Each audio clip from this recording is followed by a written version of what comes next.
everyone, Jennifer here, back with another edition of Movie Talk.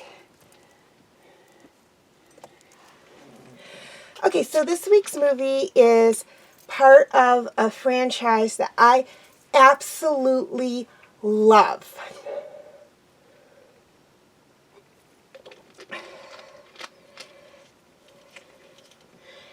And that movie is How to Train Your Dragon: Hidden World. What began as an unlikely friendship between an adolescent Viking and a fearsome night fury dragon has become an epic trilogy spanning their lives. When the sudden appearance of a female light fury coincides with the darkest threat their village has ever faced, Hiccup and Toothless must journey to a hidden world thought only to exist in myth. In this last chapter, Hiccup and Toothless will finally discover their true destinies, and Dragon and Rider will fight together to protect everything they've grown to treasure. Okay, highlights of the movie. This movie was made back in 2019. So about 4 years old, give or take a few months. And it's a computer-animated action fantasy film, and the third movie in the How to Train Your Dragon trilogy, the first two being, of course, How to Train Your Dragon and How to Train Your Dragon 2, and the 10th part in the DreamWorks Dragons franchise, not counting DreamWorks Dragons Rescue Riders, which is kind of linked to it in the fact that some of the dragons breeds in there are similar. The other 11 parts are How to Train Your Dragon, Dragon's Legend of the Bone Napper Dragon, Dragon's Book of Dragons, Dragon's Gift of the Night Fury, Dragon's Riders of Berk, Dragon's Defenders of Berk, Dragon's Dawn of the Dragon Races, Dragon's Race to the Edge, How to Train Your Dragon 2, Dragon's Homecoming, and the newest installment of the DreamWorks Dragons franchise, Dragons: The Ninth Realm. Okay, things I liked about this movie. There was actually a lot I liked about this movie. First off, I liked the opening. Unlike in How to Train Your Dragon 1 and 2, which start off with Hiccup kind of saying, this is Berk, and then going into some kind of description that will set things up for the movie. This one really doesn't do that. I mean, we do have that, but it's Hiccup talking to the dragons that he and his friends rescue on a raid, which takes place prior to that, like at the very beginning of the movie, not talking to the audience. Second, I did like the character designs for some of the characters, specifically Hiccup and Astrid, the updated designs for them. Now, the thing is, when I originally saw the trailers and things for this movie, I thought, based on the way the Hiccup and Astrid and their friends looked in the pictures and whatnot, that this movie took place 4 to 5 years after How to Train Your Dragon 2. It really takes place 1 year after How to Train Your Dragon 2. So, again, a lot of the designs for like the other characters, like Snotloud and Fish Legs and the twins, kind of threw me a little bit, because there is a vast difference between how they looked in this movie and how they looked in How to Train Your Dragon 2. Hiccup and Astrid looked very similar to how they looked in How to Train Your Dragon 2 and this movie, maybe aged up just a touch, which was enough for me to say, like, oh, okay, I can see where they would be 21 and not like 24, 25 like I originally thought. The others looked a little bit more mature, so either they're a lot older than Hiccup and Astrid, or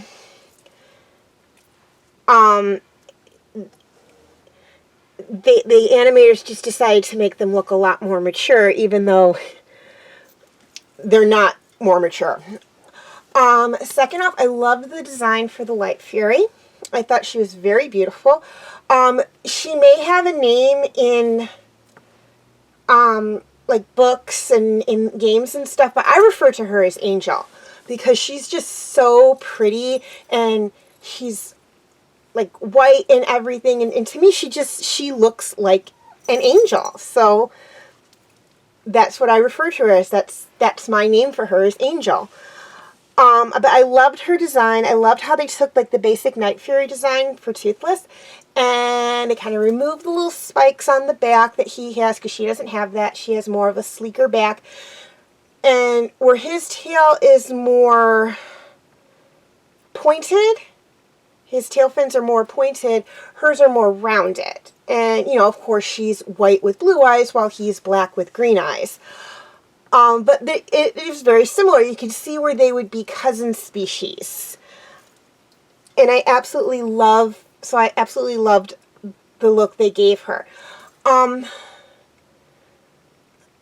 I also liked how they did have Stoic in this movie, despite the fact that he had passed away a year ago in the previous movie, and they did a very good job of having him in the movie. They actually had, on 2 occasions, Hiccup think back to his childhood, one near the beginning of the movie and one kind of near the end of the movie, where he is, as a child, talking with his father.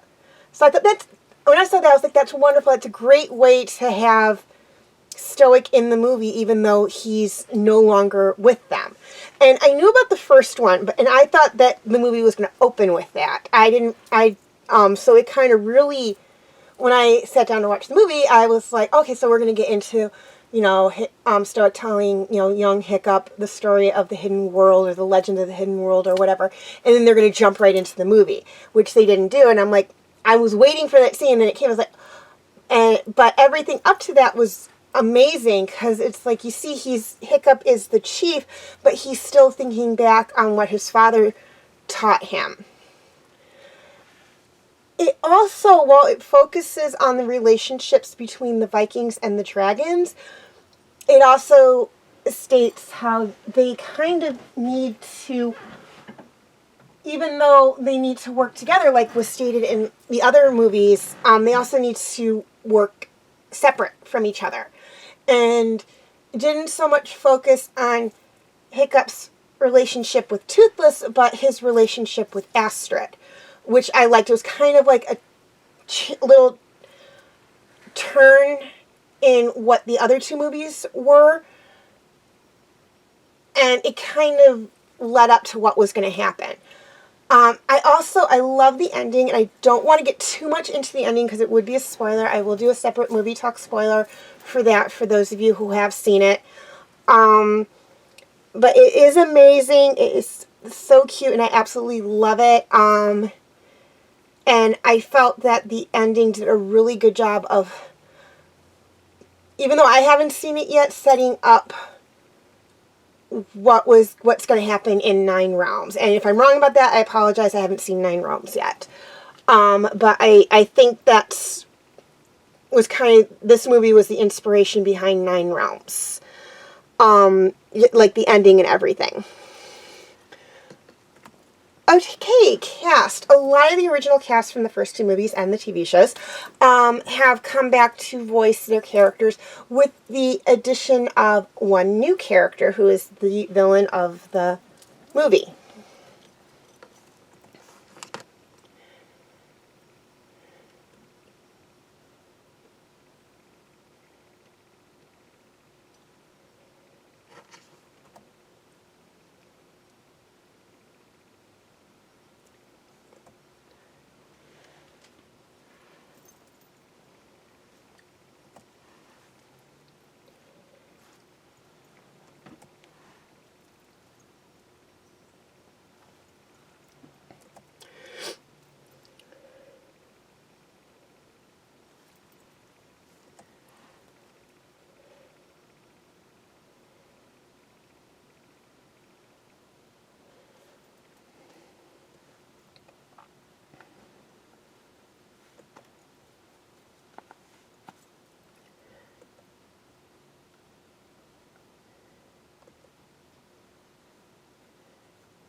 Okay, feel free to check out my related DreamWorks Dragons videos.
And my other videos.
Okay, before I sign off, a couple of things I'd like to touch on. First off, a quick reminder on my comment rules.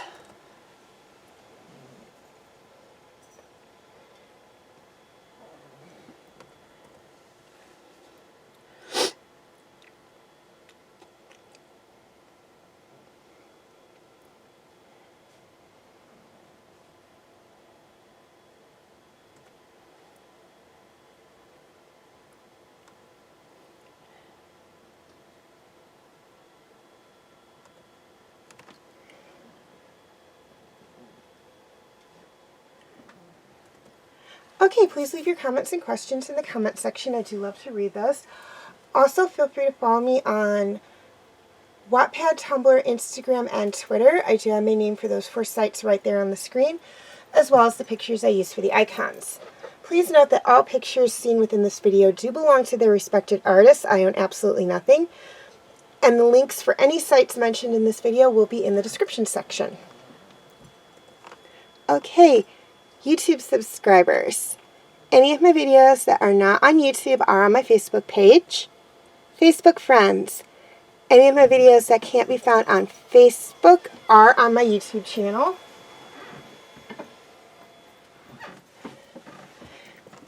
And to anyone who's interested, you can feel free to check out my Facebook group, Fanfic Corner.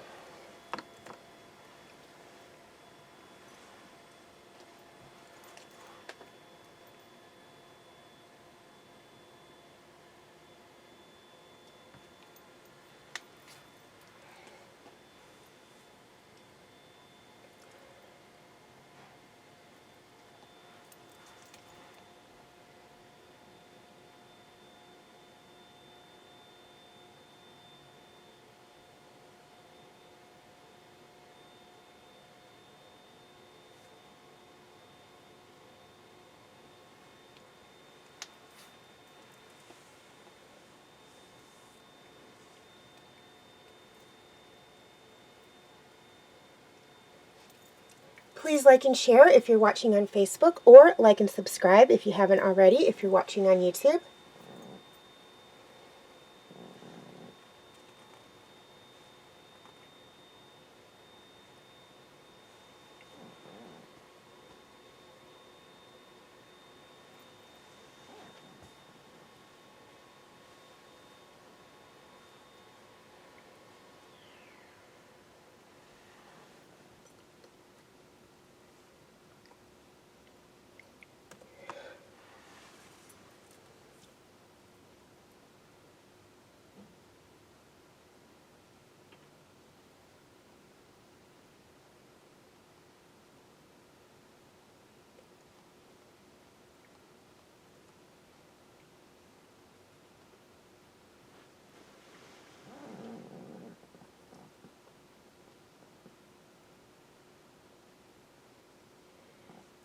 And as always, thank you for watching, and have a nice day.